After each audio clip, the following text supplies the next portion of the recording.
Já vás zdravím vás Crazy Gloom a já vás vítám u svého prvního videa z hry Assassin's Creed 3. Chci jenom říct, že jsem nováček v natáčení a no, co bych vám k tomu měl asi říct, no, hele, dáme si novou hru, uvidíme, takže Crazy Gloom. Tak. Tady bude vlastně příběh o tom, co se stalo mezi templářema a asasinama, takže já do toho nebudu teďka kecat, ať vy víte úplně všecko. Tak. But I'm getting ahead of myself. Better to start at the beginning, with the abduction of Desmond Miles, my son. This boy had no ambition, no direction, no plans for the future. What he did have was a heritage, one he chose to deny. It nearly cost him his life. He was captured and imprisoned. Those who took him believed he could help them find something. The apple. One of several artifacts we call Pieces of Eden. Bits of ancient technology scattered across the globe. Some hidden, some found, all of them dangerous. Most are held by a single group, the same group that now had Desmond. You know them as Abstergo Industries. We know them as the Templars. Pusák se napiju, radši, abych nepřišel o hlas. Fighting them for thousands of years. Even longer if you believe the stories of their origins. I do. After all, I've seen the truth. That's the beauty and the horror of the Animus. A device that allows us to enter and experience the lives of our ancestors. It holds the power to change everything, to show us history the way it really happened. Up until its creation, to the victor went the spoils, went the truth. We're trying to fix that, to free minds and bodies both. But there's only so much that we can do, and the Templars have the upper hand these days. But something larger than the Assassins and Templars is approaching, bigger than all of us. And if we can't find a way to stop it, these next few weeks will probably be our last. Everyone's last. In the end, it all comes down to him. To Desmond. Through the Animus, he discovered his heritage, explored the lives of his ancestors, and uncovered their secrets. When that was done, he trained. He used another ancestor to provide decades of experience in the span of a few days. It worked. We think. We hope. Soon, though, soon we'll know. That ominous date fast approaches, December 21st, 2012. None of us knows what it'll bring, only that this is where they want us to be, when it does.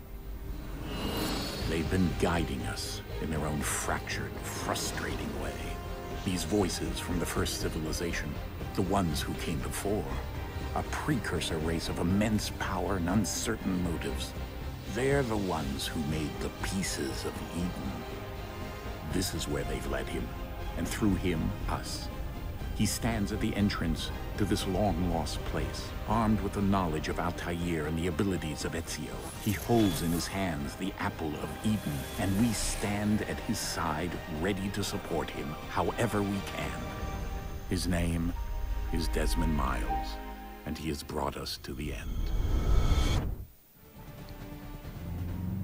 Takže vlastně tady, jak jsem říkal, byl ten příběh o těch asasinech a templářích. Teď vlastně se dostaneme do takové jeskyně, kde budeme trávit vlastně celou hru. No. No vlastně všichni, kdo znáte Assassin's Creed, tak víte, že tam jsou jakoby dvě reality, no a v této realitě budeme vlastně pořád v té jeskyni. My se vlastně nikam jinam nepohneme. Až na nějaký výjimky, to ale pak uvidíte. To nebudu teďka spoilerovat. No vlastně tamhle to je ta jeskyně. No a tak co bych asi mohl říct, no pak tam, jak tam máte takový to jablko se tomu říká, no tak to je klíč k takový kamenný bráně, no, tam to uvidíte za chviličku. A bude půl hodiny trvat, než tam dojdem, protože to je vážně strašně pomalý a nedá se tady, že ho sprintovat. Protože to prostě tak vývojáři udělali. Nicméně to nevadí, ne. Času dost. No vlastně moc času nemáme, tak jsem si říkal, že první video by mohlo být 30 minut. konec konců je to první video a to by nemělo být zase tak dlouhý. Je to úvodovka, tak nebude potřeba tak dlouhý video. Chtěl bych natáčet vlastně Assassin's Creed 3, v případě, nebo spíš určitě k tomu bych chtěl natáčet ještě Zaklínače 2. Když byste se ptali, proč natáčím Assassin's Creed 1, 2, nebo Zaklínače 1, Assassin's Creed 1, 2, je z toho důvodu, že to všichni znáte a určitě už se to hodně natáčelo a je to prostě takový starší už. Kdybyste to ale chtěli, tak to budu natáčet. A Zaklínač 1, tak tam je problém, protože mi to nerozjedu to, ale nevím proč. Takže asi mám dřevěný kompl, ale jestli to není tím, tak nevím. Ale kdybyste to chtěli, tak bych to nějak udělal, aby to šlo. Záleží na.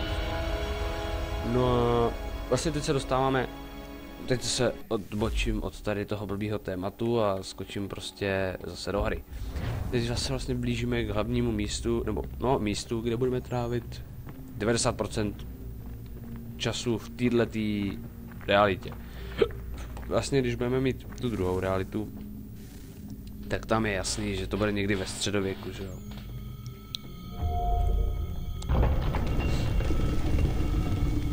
A je pravda, že dlouho už jsem nehrál, asi se naskrát 3, takže budu mít nějaký výpadky a bude mi trvat chvilku, než na něco přijdu, ale to by neměl být problém a myslím si, že to nebude ani tak. Myslím, že vám to přijde zábavný, když já budu hledat nějaký blbosti, které jsou úplně očividně jasný, jo. Tady jde třeba sprintovat, protože tam už ho doběhnu a hnedka se spustí cutscéna. Vlastně zatím toho moc natáčet teda nebudu, jo, protože začínám a nějaký livestream a tohle na to je hodně brzo, to spíš si myslím až časem. Takže zatím se budu držet Assassin's Creed 3 a Zaklínače 2. Vlastně natáčím to je 11:45, vy to uvidíte asi zhruba, když bych to dal potom uploadovat, tak byste to viděli někdy kolem 8 ráno, kdybyste se na to koukali, anebo když to dám později, tak byste to viděli kolem 2 odpoledne. Ale to je vedlejší, to se tím není nějak jakože potřeba vědět. Nicméně tohle je taková brána, kterou my vlastně celou tu hru vy se snažíte najít k tomu klíče a otevřít ji. Spojitosti k tomu prostě. A o to jde, protože vlastně to je náplň téhle hry.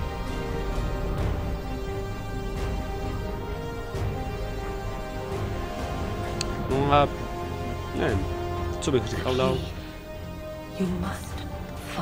Teď má vlastně takový vidiny, no, prostě nějaká ta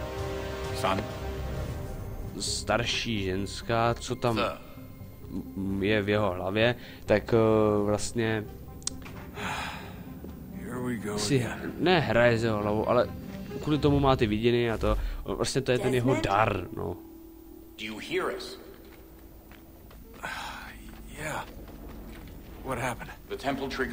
Tohle jsem třeba trošku nepochopil, jo, takže on upadl do bezvědomí a já tady běhám jako šulda a jenom prostě poslouchám a koukám. Což by někoho mohlo pěkně nakrknout.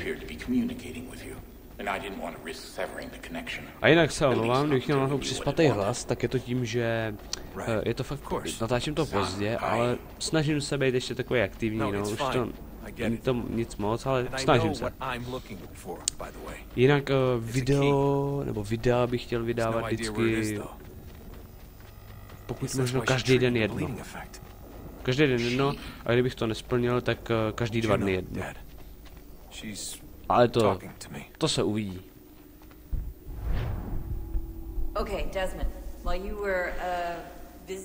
No, tady začíná vlastně taková výuka, že jo, prostě běhání, šplhání a takový ptákoviny, no, ale to je vlastně důležitý k té hře, abyste věděli, co a jak, že pro nováčka to je jasný, že bude rád, když bude mít tutoriál, ale pro pokročilýho hráče, který už to hrál třeba 4krát nebo 5krát, tak si řekne, ježíš, už zase výuka.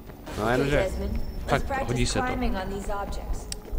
Jo, mají to dobře udělané, že prvně prostě vás to hodí do výuky a ne hnedka do samotného děje té hry a Jakože, tak jo, jak se na to přijďte. No, takže je to prostě dobrý, mají to vysvětlený, mně se to líbí a myslím si, že i všem ostatním by se to mělo líbit, protože konec konců mají to udělaný dobře a ta hra celkově sama o sobě je fakt výborná, je skvělá.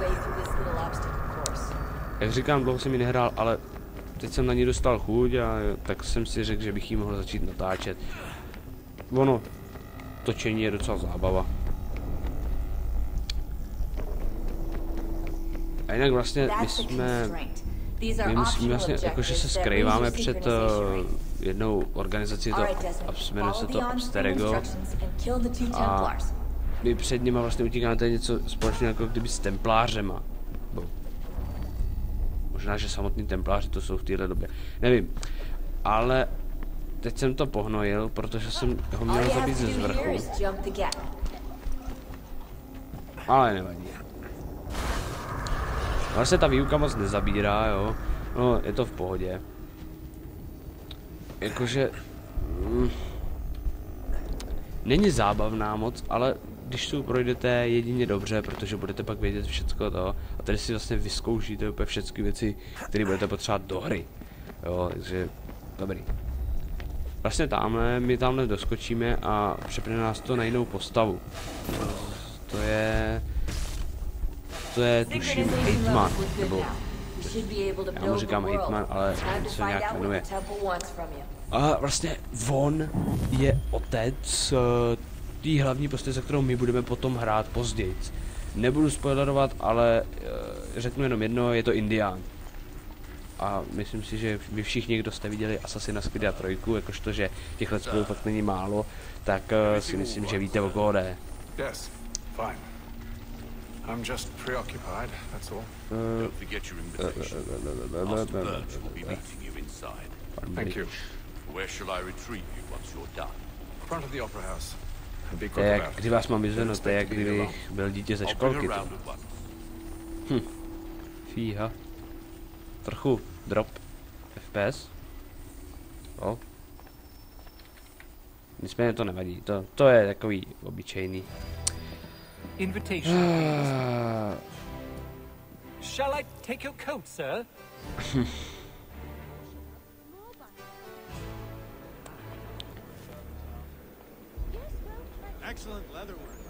No vlastně, tak my se tady dostáváme vlastně do divadla a my budeme muset odkrouhnout jednoho týpka.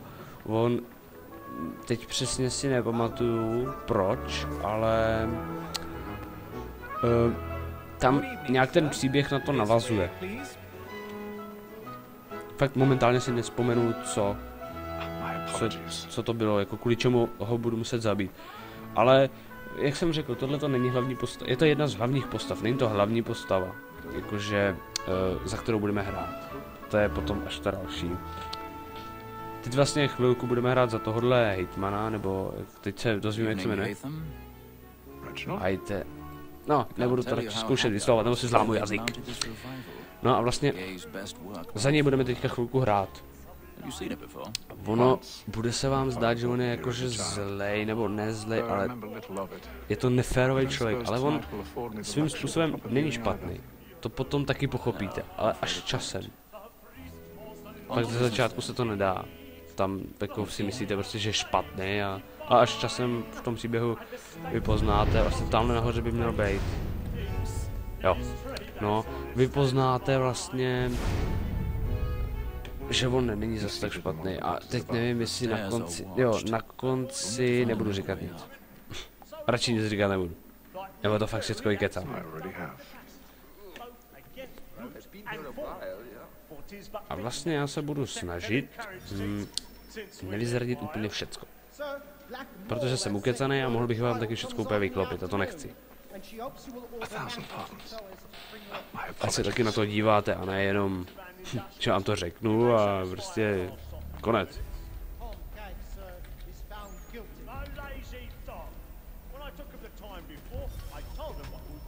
No, takže teď máme vlastně vyšplhat na ten balkon, tam projdeme za těmi dveřma a musíme ho jít zabít. A jak říkám, už si vážně nevzpomínám kvůli čemu, ale něco se templářům nelíbilo, co asi udělal, nebo udělá, nebo chce udělat. A tak jsou mrtví. No. Jo. Ono, já když jsem to zkoušel před chvílí, nebo před poměrně delší dobou, když jsem to zkoušel, tak jsem nemohl prvně trefit, kudyma tam mám vylízt. No a nakonec jsem teda na to přišel, ale tyjo, dobrých 5 minut, než jsem na to přišel. Protože, jak říkám, hrál jsem to před dlouhou dobou a ono dá se to na tom poznat potom na tom hraní, jo, jakože tohle je taky hrůza, jo, to páčení a mohli to udělat jednodušejc, ale zase sakryš.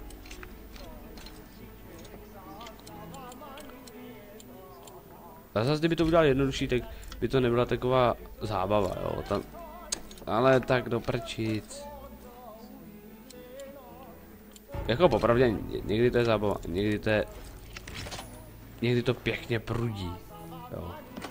Co se mě týče, tak mě to prudí skoro vždycky, protože vždycky, jak jsou tam zamčené dveře, tak vy máte potom, že jo, tak si je, tak běž a vypáče, že jo. No jasný, to je sice super, ale když máte potom nějaký úkol na čas a máte něco páčit, tak jasný, jo, prostě 5 minut nebo tak tím zabijete, protože když někdo fakt si to plete nebo neví, tak je to úplně v čudu. A jak naženete jako čas, který jste ztratili, jakože sprintem asi těžko, jo. A je to takový, někdy to leze fakt na nervy dost, hodně na nervy. No a vlastně teď by měl být za pár dnů, za pár měsíců Assassin's Creed Unity, ve kterém bude koopko a je to docela dost zajímavá hra. No, je to hodně zajímavá hra, hodně se mi líbila, takže a ještě má být, ne Assassin's Creed, ale má být Zaklínač 3, no sice v březnu příštího roku, ale určitě bych ho chtěl natáčet a chtěl bych ho mít, protože Zaklínač 3 je vážně superová hra, nebo bude superová hra a nemůžu se na ní dočkat. Bude to zase něco, bude to vylepšený Zaklínač prostě. Tam jde prostě poznat, že jednička se, jakože jak udělali dvojku, takže fakt to zlepšili o dost a trojka bude ještě lepší, takže to je super.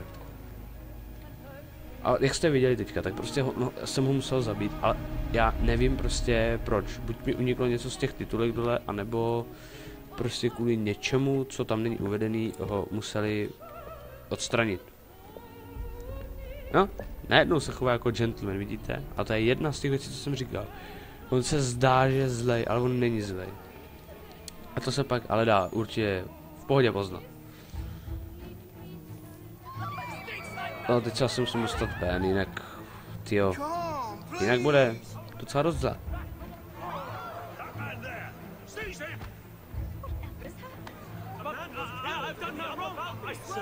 Vidíte, ani, jakože prostě oni ho sundají a myslí si, že za to může on.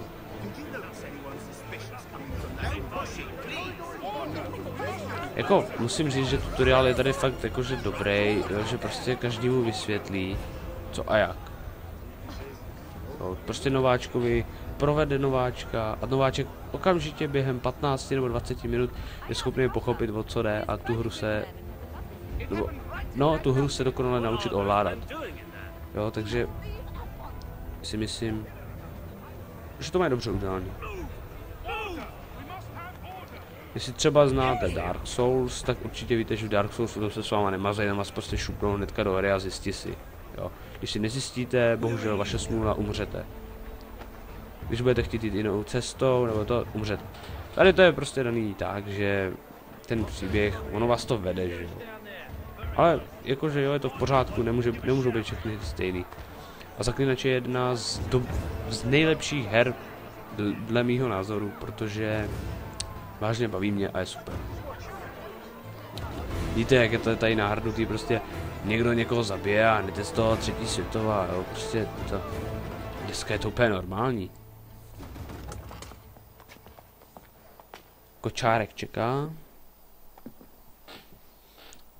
And how was the opera? Rather dull, truth be told. Jo, tak není si čemu divit, že ho poměrně nudná, když to ani neposlouchal. Aye. To Fleet and Bride. By your command.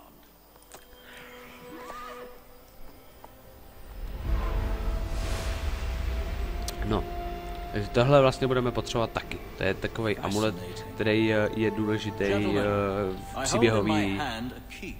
No prostě v příběhu. Teď si nemůžu vzpomenout hnedka, k čemu se používá, ale je to zase nějaký klíč. Klíč k něčemu. Ale jo, říkám, jak jsem dlouho nehrál a jak prostě jsem si nic nezjišťoval a hned jsem se do toho vrhnul, tak prostě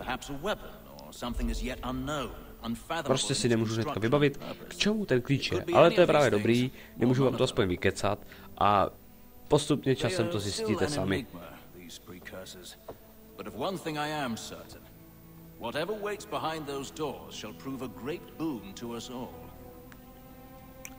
No a nevím, co bych ještě dalšího mohl povědět, ale I assume you know where this storehouse is. Ah, Mr. Harrison. Gentlemen.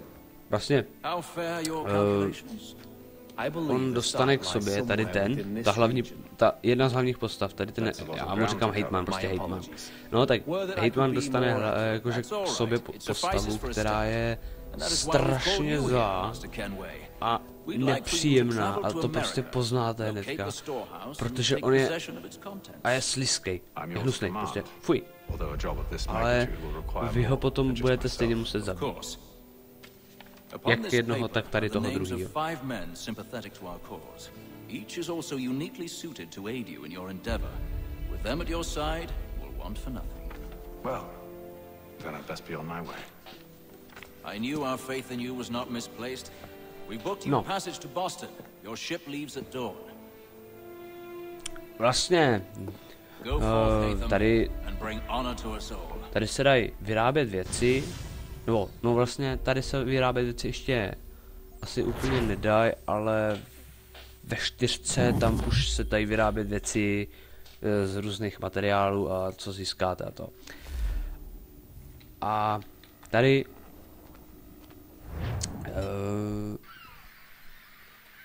moc nevím, kde jsou obchody, jakože se zbrojema a to, tam budu se muset pořádně dívat na mapu a to, protože vlastně dlouho jsem to nehrál. A jak jsem to dlouho nehrál, tak unikají mi úplný maličkosti, jo, který bych měl znát a měl bych je vědět.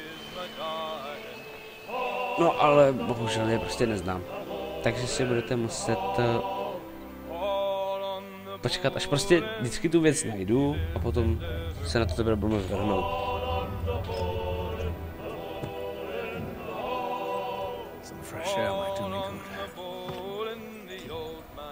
Tenhle díl jsem chtěl udělat původně 30-minutový, ale řekl jsem si, že bych to mohl trošku natáhnout, abych vám ukázal trošku víc, jo, nejenom tady tu loď a prostě konec, jo, prostě je to takový ošizený, no. Jak říkám, jo, ty začátky jsou těžký, já začínám teďka, jsem trošku nervní, ale dělám to poprvé a je to takový nezvyklý. Ale snažím se, abych vás bavil. Někomu se líbí takovýhle okecávání, někomu se to nelíbí. Jo, tady pánové budou chtít na držku, protože tady si frkají strašně moc, jo. Machry a nakonec stejně hovno. To uvidíte, jakože dostanou do držky prostě. Easy. Ani nebude vědět, která by až má. Krasavec, že? No, jako je strašně úsnej, no, ale tohle vlastně ještě nemám dělat. Ne, blbě. 1, 2. No tak pojď, dej 3. ránu, po 3. Tak. Bum. Ležíš, zemni. Vidíte, říkám, čachry, machry a hovno umí, že jo, protože je to totální srát.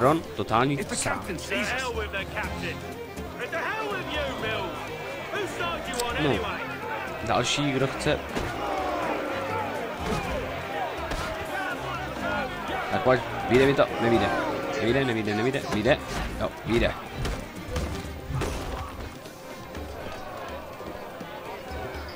I'm ready to go again if you are. This is unwise. Why is that? You think I'm afraid of you? But you should be. No, myslíš si, že se tě bojím? Ne, ale měl bys. To je tak rostomilý. Do you yield? Never! Tak, férový boj, jak vidím, pořádně férový boj, co ty cigáne? Samozřejmě. Všichni víte, že já... Tak všichni víme, že my jsme rasisti, my prostě jenom nemáme rádi některé vrstvy. Ale to se nepasí. Kapitán jako vždycky přijde v pravou chvíli, když zrovna my řešíme problém. Jako vždycky. Tupej kapitán. Bohužel.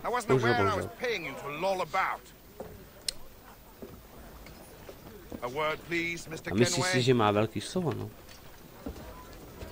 Oh, I nearly forgot. No.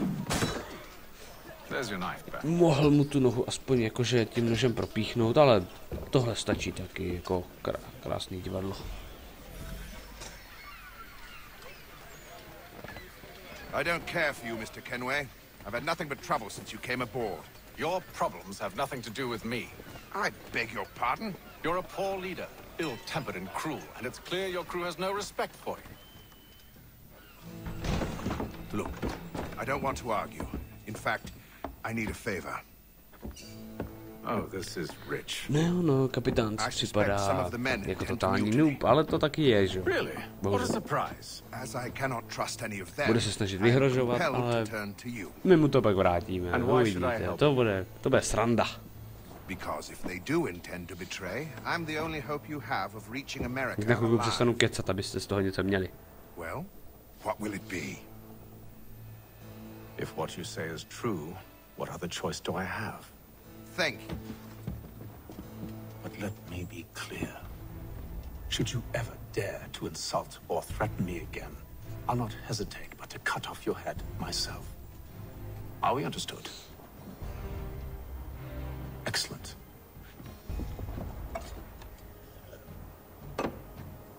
Good day.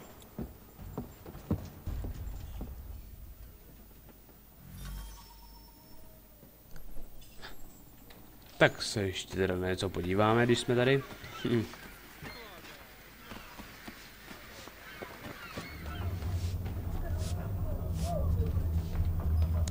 No, tak vlastně jdeme do kajuty teďka. To jsem teda zvědavej. No. Na zápisníček má hezky popsané, to jako bez pochyby.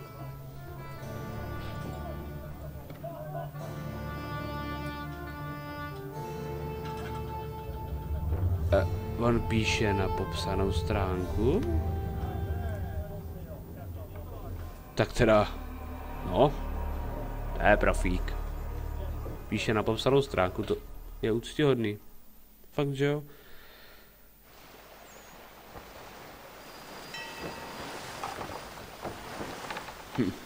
No.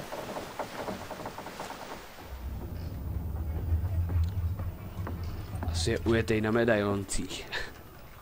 Pořád se ho prohlíží. Mr. Kenway. Captain? Whatever they're up to, I believe it's coming to a head. I'd best get to work. Jo.